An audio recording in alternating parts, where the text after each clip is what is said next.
तो मित्रों, आज हम आपकी मुलाकात कर रहे हैं प्रदीप तिवारी जी से। आप जिला कोऑर्डिनेटर जबलपुर हैं। आप जो है आज हमें गौ संरक्षण के बारे में, सरकार की नीतियों के बारे में बताएंगे कि हमारे चित्रकूट धाम के साधु संत सब लोग जो है तो 15-20 लाख 25 लाख लगाने के भी उसमें हैं कि हम कुछ थोड़ा 4-6 लाख रुपए हर हमारे मठों से इकट्ठा होकर के हम कुछ 10-25 लाख रुपए लगा भी सकते हैं।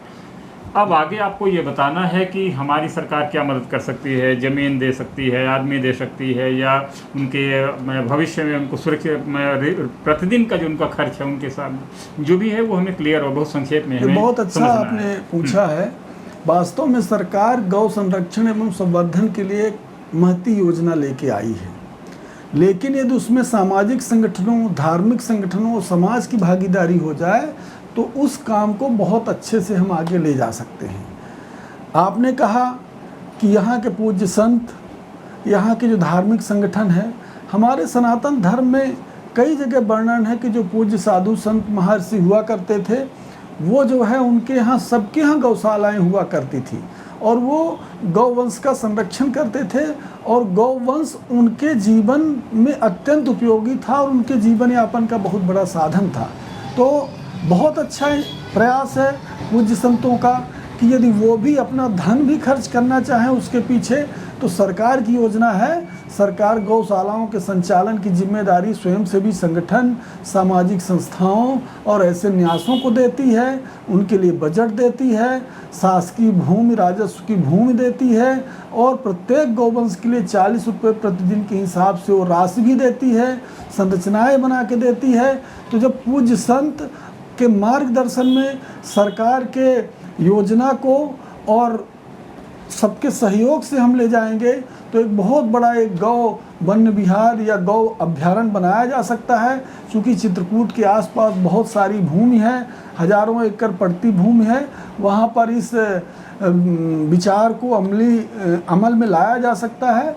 सरकार भी प्रयास करे, सरकार से समन्वय करके पूज्य संतों के ऐसे मार्गदर्शन में एक बहुत बढ़िया गौ वन विहार यहाँ पर बनाया जा सकता है। आपका कहना था कि आपके जो पूज्य संत हैं, धार्मिक संस्थाएं हैं, वो आर्थिक सहयोग भी करने के लिए तैयार हैं, तो एक बहुत अच्छा प्रयास हो जाएगा और सरकार के जो योजना है उसमें संतों के मार्गदर्शन में और उनके सहयोग से बहुत अच्छा काम हो सकता है। तो इसके लिए हमें क्या करना होगा यदि हम ये योजना को कार्यरूप देना चाहते हैं? इसके तो इससे लिए हमें आपसे क्या फॉर्मेलिटीज होगी? बड़े स्तर पर यदि हमको काम करना है तो माननीय जनप्रतिनिधि और यहाँ के जिले के जो प्रशासनिक अधिकारी हैं उनसे समन्वय करना होगा। प्रशासनिक अधिकारी मतलब? प्रशासनिक अधिकारी कलेक्टर हैं और जिला पंचायत सीओ हैं। वहाँ पर जाके उनसे बात करनी पड़ेगी कि हमारे ऐसे विचार हैं, हम इस प्रकार का सहयोग करेंगे और चाहते हैं कि चित्रकूट के आसपास गौवंश के संरक्षण के लिए एक गौ वन विहार या गौ अभ्यारण्य या जो भी सरकार की योजना है उसके अनुरूप काम हो, तो आपको प्रशासनिक सहयोग मिलेगा और माननीय जनप्रतिनिधि भी अपना सहयोग करते हैं, बहुत अच्छे से काम हो सकता है। समाज की विशेष रूप से हमारे मध्य प्रदेश में ग्रामीण और शहरी क्षेत्रों में जाते हैं तो एक सबसे बड़ी समस्या निकल के आती है आवारा पशुओं की। हालांकि आवारा पशु शब्द अच्छा नहीं है, लेकिन जो समाज में प्रचलन में है उसको हमको स्वीकार करना पड़ेगा। वास्तव में आज जो आवारा पशुओं की, आवारा गायों की समस्या है वो समाज जनित समस्या है। गाय कभी अनार्थिक और अनुपयोगी नहीं हो सकती और ये धार्मिक स्वतंत्रता के अधिकार के अंतर्गत आता है।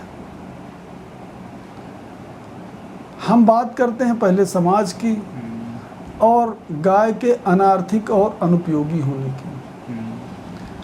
देखने में आ रहा है विगत 20-25 वर्षों में कि गाय जब तक वो दूध देती है तब तक हम उसको उपयोगी मानते हैं। जैसे ही उसने दूध देना बंद किया या कम दूध देने लगी, उसको हम अनुपयोगी मान के उसको आवारा पशु के रूप में छोड़ देते हैं।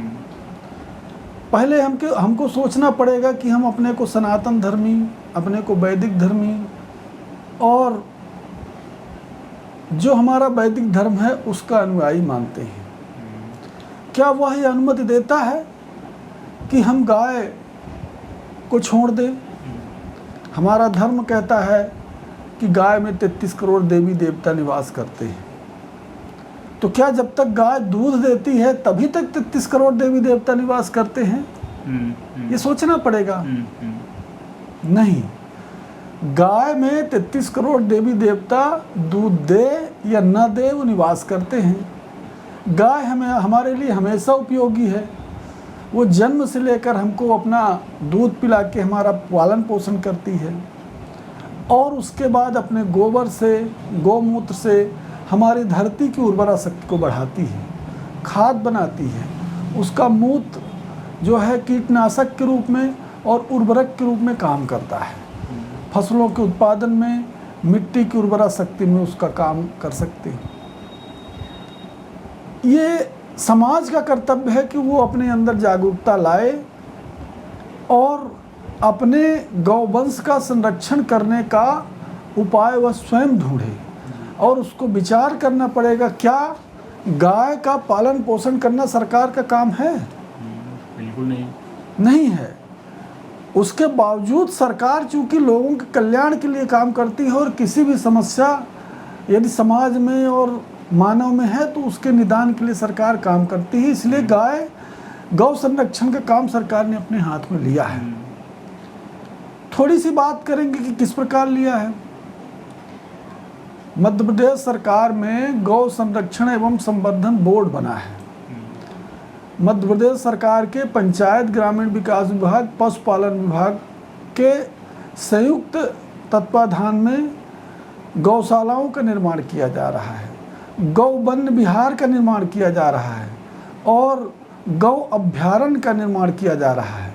इसी कड़ी में हमारे रीवा जिले में बसामन मामा गौ अभ्यारण्य पूर्ण हो गया है और वहाँ पर अत्यधिक संख्या में, हजारों की संख्या में गौवंश निवास करता है और उसके संरक्षण और संवर्धन, पशुओं को चारे की व्यवस्था होती है। इसी प्रकार लालगांव के समीप फिनौती में भी एक गौ अभ्यारण्य बनाया जा रहा है।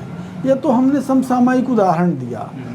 साथ ही लगभग प्रत्येक ग्राम पंचायत में सरकार की योजना है कि एक गौशाला का निर्माण करे और उस गौशाला में जो संरचना बनेगी वो सरकार बनाएगी, जो वहाँ सारी व्यवस्थाएं लगेगी बिजली पानी की वो सरकार करेगी और उसके संचालन का भार किसी स्वयंसेवी संस्था, सामाजिक संगठन को देगी और उसके लिए प्रत्येक गाय के मांस से 40 रुपए का प्रावधान हमारी मध्य प्रदेश सरकार ने किया है।